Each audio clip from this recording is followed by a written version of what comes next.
তুলি নামাজে দাঁড়াইছে জোহরে কয় দিয়ে আসো কি লিখবো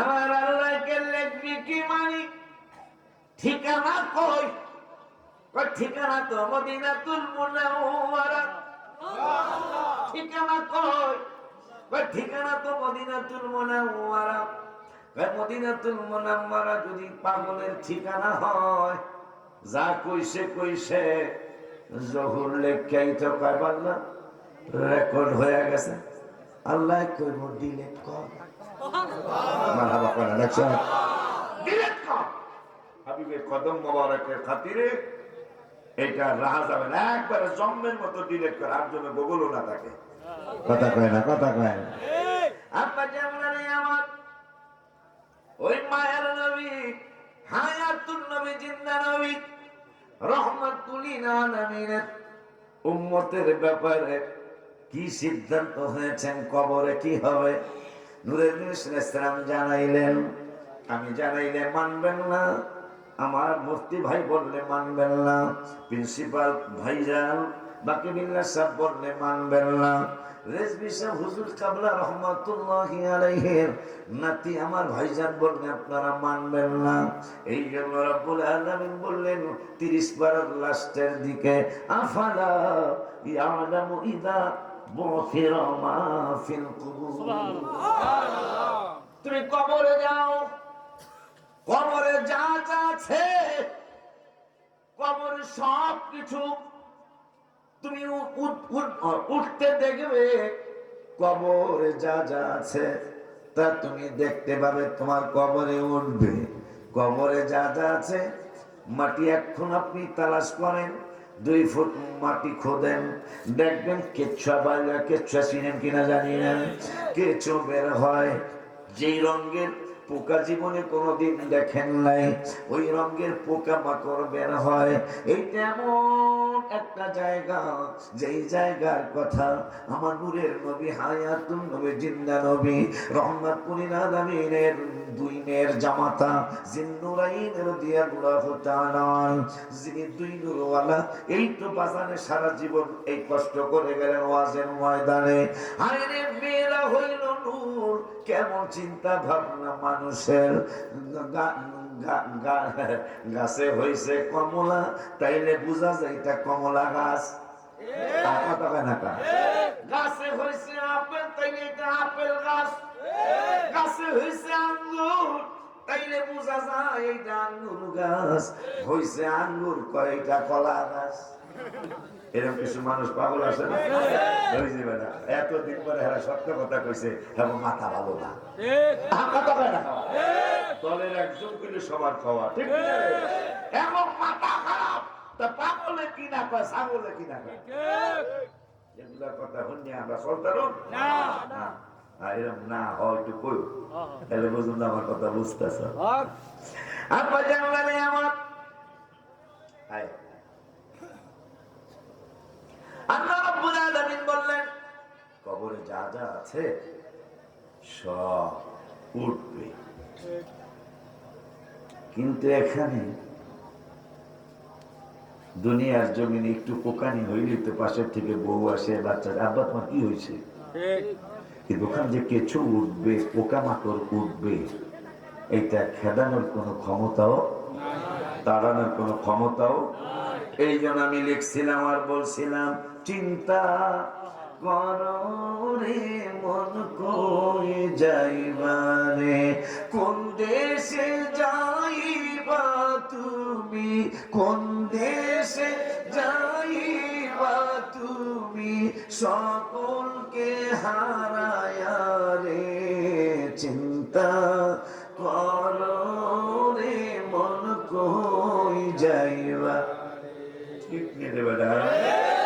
ওই কবর এমন একটা জায়গা জিন্নুরাইন রাদিয়াল্লাহু তাআলা তিনি কবর হাসর মিজান পুলসিরাতের কথা বললে অনেক কাঁদতেন হাসরের মাঠের কথা বললে অনেক কাঁদতেন নবীজির 2 মেয়ের জামাতা যাকে 2 নূরওয়ালা বলা হয় যার 2 নূরওয়ালার সম্মানে আমি মাদ্রাসার নাম দিয়েছি জিন্নুরাইন ওয়ালিয়া সুনিয়া মডেল মাদ্রাসা। মারহাবা কয় না?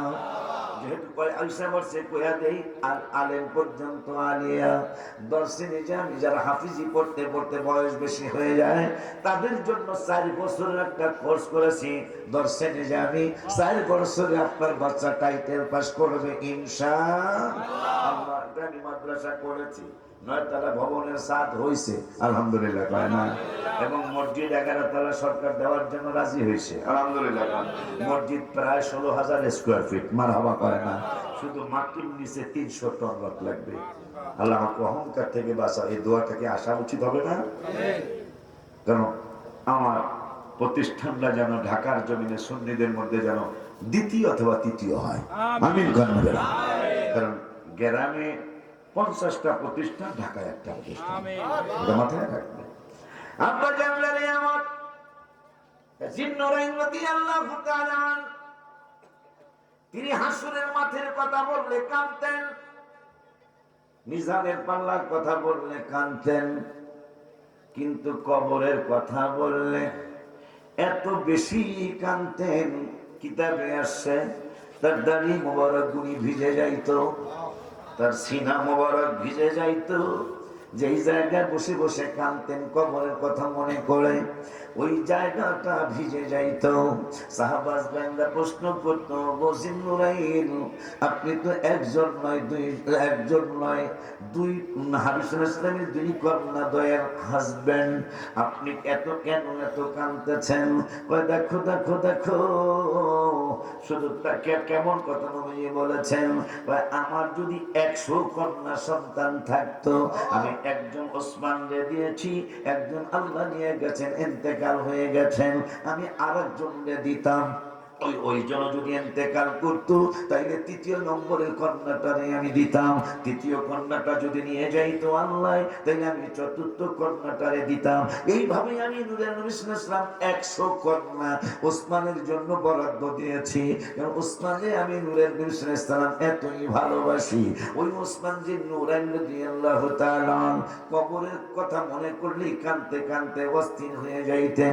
ধন্যবাদ জানাই শুধু বাজানের স্মরণে না, কবরবাসীদের স্মরণও আজকে মাহফিল আপনারা দিয়েছেন।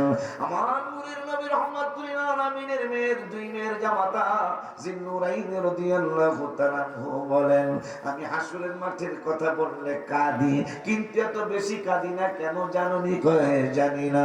আমি পুলসিরাতের পারের কথা বললেও কাঁদি, কিন্তু বেশি কাঁদি না কেন জানি কয় জানি না। আমি মিজানের পাল্লার কথা বললেও কাঁদি, কিন্তু এত কাঁদি না কেন কাঁদি না জানি কয় জানি না। আমি সব দোজখের কথা বললেও কাঁদি, কিন্তু বেশি কাঁদি না। কিছুক্ষণ কাঁদার পরে আমার কান্না বন্ধ হয়ে যায়, কিন্তু কবরের কথা বললে আমার আর কান্না থামতে চায় না। সাহাবীরাকে কারণ কি? হাসরের মাঠে কোটি কোটি কোটি কোটি মিলিয়ন মিলিয়ন মানুষ থাকবে, পুলসিরাতের কিনারে কোটি কোটি মানুষ থাকবে, মিজানের কিনারে মিজানের পাল্লার কিনারে কোটি কোটি কোটি কোটি কোটি কোটি লোক থাকবে, কিন্তু কবর এমন একটা জায়গা যে এই জায়গায় আমি ছাড়া আল্লাহ রাসূল ছাড়া আর কেউ থাকবে না। ঠিক কিনা? এই জন্য আমি কবরের কথা বললে আর আমি স্থির থাকতে পারি না। সেই কবরে তো মনে হয় আমার যাওয়া লাগবো না, কথা বলা যাওয়া লাগবো না। এই জন্য আল্লাহ বললেন, আমি যদি রাত্রটারে যেই রাত্রে ওয়াজ শোনার জন্য এসেছ, যেই রাত্রে ওয়াজ করার জন্য এসেছ, এই রাত্রটাকে যদি লম্বা বানাইতে আমি কিয়ামত পর্যন্ত লম্বা বানাইতাম, তোমাদেরকে মান ইলাহুন গায়রুল্লাহি ইয়াতিকুম বিদিয়া, তোমাদের এমন কোন প্রভু ছিল না যিনি তোমাদেরকে আলো এনে দিতে পারে। আফালা তাসমাউন, এরপরেও কি তোমরা কর্ণপাত করবে না?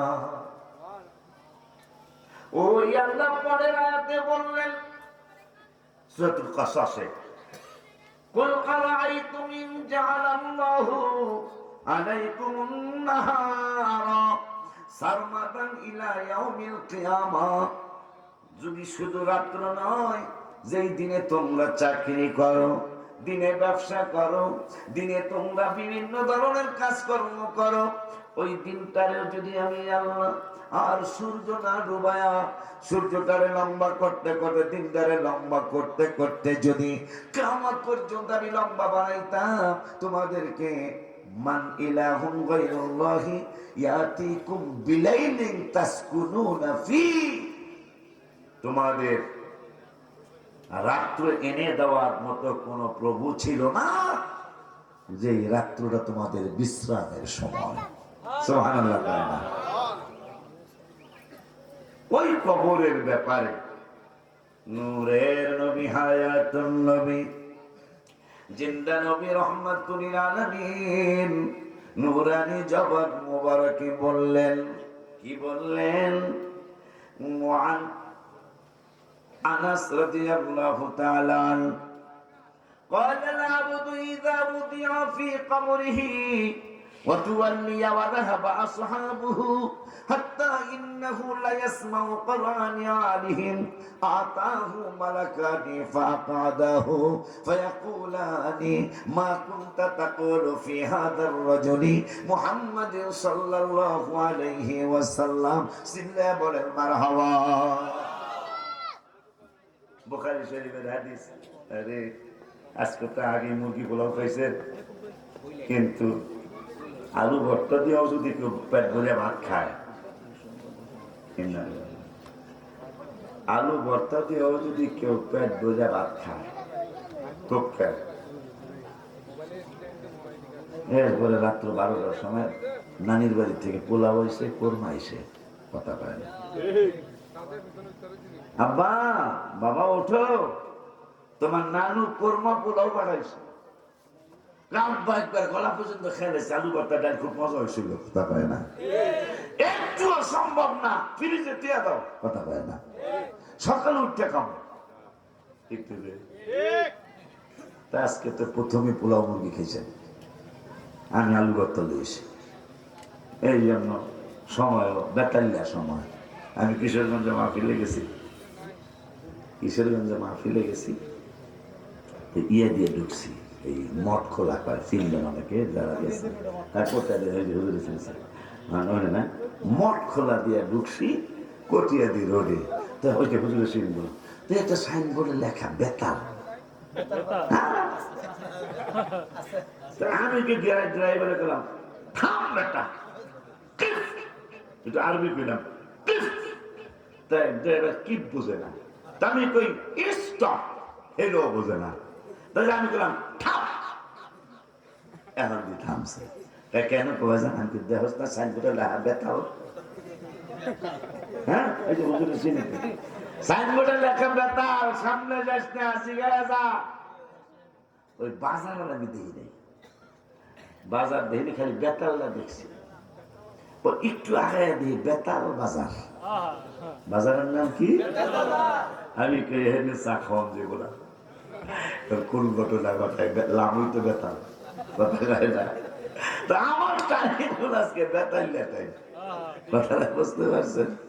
কারণ এই সময় আপনি যত কিছুই বলেন, যত তাহির সাহেবের সাথে একসাথে মাহফিল অনেকগুলো হয়েছে না আমার জীবনে, দেখছি রাত্রে একটাই যখন নাইট দেওয়া হয়েছে পাগলাটারে, কমিটি মনে করছে যে জাকা নাকা হইব, কিন্তু দেখা গেছে অর্ধেক মানুষ চলে গেছে। দেখবেন অনেকগুলো আওয়াজ আছে ওর জীবনে যেটা রাত্র বেশি হওয়ার কারণে মানুষ আর থাকে নাই। এটা ওর জীবনে অনেক ঘটছে। হায়াতের মধ্যে বরকত দান করো, আমিন। এই জন্য সময়ের দিকে অবশ্যই খেয়াল রাখবেন। আমরা জানি আমার বাজারে কই যিনি আমার দাওয়াত দিয়েছে, হ্যাঁ আসা উচিত না, তাহলে আমার দাওয়াতে লাভ হলো কি? আব্বা জানি আমার রহমাতুল লিল আলামিন একটা হাদিস কওয়া লাগে না? কথা বলেন না, একটা হাদিস কওয়া লাগে না? হাদিস কওয়ার আগে একটা গজল কইয়া লাগে, আমি কই না মনের কথা, কই না কার কাছে বলিব কথা, কার কাছে বলিব কথা, আশিকে তো মিলে না, আমি কই না মনের কথা না, ওই আমি কই মনের কথা। কিছু কন্যা মানুষ পাইছি কই কই ব্যথা দূর করিবার জন্য, ব্যথা দূর করিবার জন্য আমার মনে কত ভাবনা, ব্যথা তোমার দূর হইবে গেলে সোনার মদিনা, ব্যথা তোমার দূর হইবে গেলে সোনার মদিনা। ব্যথা দূর করিবার তরে কতজন কত কি করে, ব্যথা দূর করিবার তরে কতজন কত কি করে, বেশি দুরুদ যে জন পড়ে, বেশি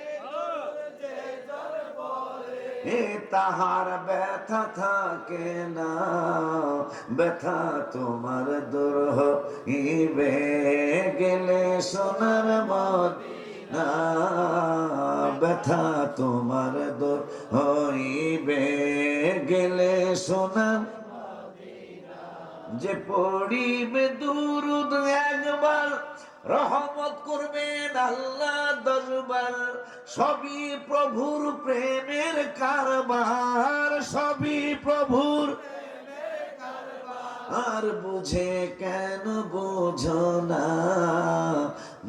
ব্যথা তোমার দূর হইবে গেলে সোনার মদিনা, ব্যথা তোমার দূর ওই ব্যথা দূর করবার জন্য, হাবিবকে চিনার জন্য, আল্লাহ চিনানোর জন্য বুখারী শরীফের কিতাবুল জানাজায় একটা হাদিস নবী সাল্লাল্লাহু আলাইহি ওয়াসাল্লাম বলে দিলেন, কালাল আবদু ইযা ওদিআ ফি কবরিহি। যেহেতু কবরের স্মরণ আছে আজকে আপনি কবরে কেমনে জিতবেন, কেমনে আপনি উইনার হবেন, কেমনে আপনি বিজয় হবেন, সেই পরামর্শ আমি দেই নাই, আমার নেত্রকোনার বাজানে দেয় নাই, আমার ভাইরা দেয় নাই, আমার নূরের নবী সাল্লাল্লাহু আলাইহি ওয়াসাল্লামকে আল্লাহ বলেছেন আমি যে সিদ্ধান্ত নিয়েছি আপনি নূরের নবী যাবেন। আপনার উম্মতরা কবরে কেমনে জিতবে, এইটা যদি কোনো আলেম বলে ওরা মানবে না, কোন পীর যদি বলে ওরা মানবে না। এই জন্য আমি আল্লাহ সিদ্ধান্ত নিয়েছি আমি কবরের পরীক্ষা করব, আবার আমি কেমনে আপনার উম্মতরা জিতবো এটা আমি পরামর্শ দিলাম, বুখারীতে আপনি জানিয়ে দেন। আমার মায়ার নবী নূরের নবী উম্মতের দরদীয় কান্ডারি নূরের নবী রাহমাতুল লিল আলামিন আল্লাহর কাছ থেকে জেনে আমাদেরকে জানিয়ে দিলেন, কালাল আবদু ইযা উদিয়া ফি কবরিহি।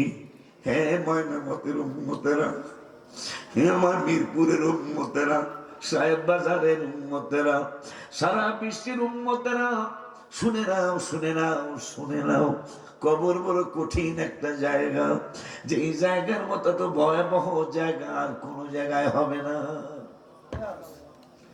এই জন্য আমি নূরের নবী সাল্লাল্লাহু আলাইহি ওয়াসাল্লাম পরামর্শ দিয়ে যাই, সেই পরামর্শ যদি বুখারীতে হয় আর কোন কথা থাকবে না। আমার নূরের নবী সাল্লাল্লাহু আলাইহি ওয়াসাল্লাম বললেন, কালাল আবদু ইযা উদিয়া ফি কবরিহি, তুমি যেই দিন মারা যাবে, ইযা উদিয়া ফি কবরিহি, যখন তোমাকে গুরুস্থানে নিয়ে যাবে, কবরের মধ্যে ফি কবরিহি, তোমাকে কবরের মধ্যে রাখবে, রাখার পরে ইযা উদিয়া ফি কবরিহি ওয়া তুওয়ান্নিয়া ওয়া যাহাবা আসহাবুহু, তোমার ফুফাতো ভাই, মামাতো ভাই, তোমার ছেলে, তোমার ভাতিজা, তোমার মেয়ের জামাই, তোমার ভাগ্নি জামাই, যতগুলি মানুষ তোমাকে গুরুস্থানে নিয়ে গেল, কবরের মধ্যে রাখলো। কবরের মধ্যে রাখার পরে আমি কবরের গজল লিখছিলাম ৫-৭ বছর আগে, অনেকের মুখস্থ হয়েছে, অনেকের আবার হয় নাই। ওই আমি চলে যাব, আমায় তোমরা ভুইলা যাইও না, আমি চলে আমায় ভুইলা যাইও না, ডাইনে বামে মাটি আমার মাটি বিছানা, ডাইনে বামে মাটি আমার মাটি। বরে বিবি ছেলে টাকা পয়সা বাড়ি গাড়ি যাহা করেছি, কি জানো সব কিছু মাশাআল্লাহ মুখস্থ। আয় হায় টাকা পয়সা বাড়ি গাড়ি যাহা করেছি, সব কিছু ফালাইয়া আজি একা যাইতেছি। আসে কি জানো পরে ভাবলাম এই কেউ আমার নাই, পরে ভাবলাম না, এটা তো ঘরের বিবির পরে। এত নিষ্ঠুর হবে মানুষ তা তো জানি না, হায় হায় এত নিষ্ঠুর হবে তা তো জানি না, ডাইনে বামে মাটি আমার মাটি বিছানা, ডাইনে বামে মাটি আমার মাটি বিছানা। কোন আছে তো ২ সেকেন্ড রে, আমার বাইরে আসবে বোঝে নাই, 10টায় দিলে মাঠ পুরা ভরে যেত।